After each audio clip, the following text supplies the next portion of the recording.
والسماء ذات البروج واليوم الموعود وشاهد ومشهود قتل أصحاب الأخدود النار ذات الوقود إذ هم عليها قعود وهم على ما يفعلون بالمؤمنين شهود وما نقموا منهم إلا أن يؤمنوا بالله العزيز الحميد الذي له ملك السماوات والأرض والله على كل شيء شهيد إن الذين فتنوا المؤمنين والمؤمنات ثم لم يتوبوا فلهم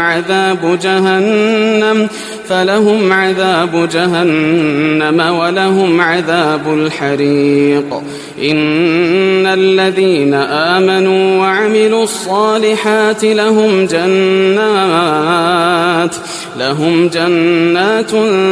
تجري من تحتها الأنهار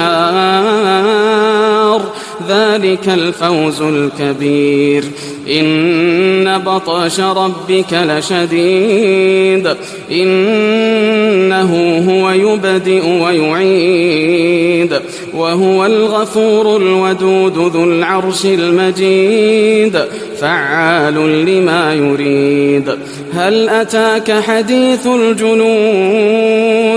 فرعون وثمود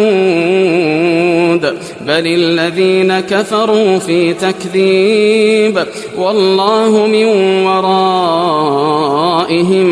محيط بل هو قرآن مجيد في لوح محفوظ.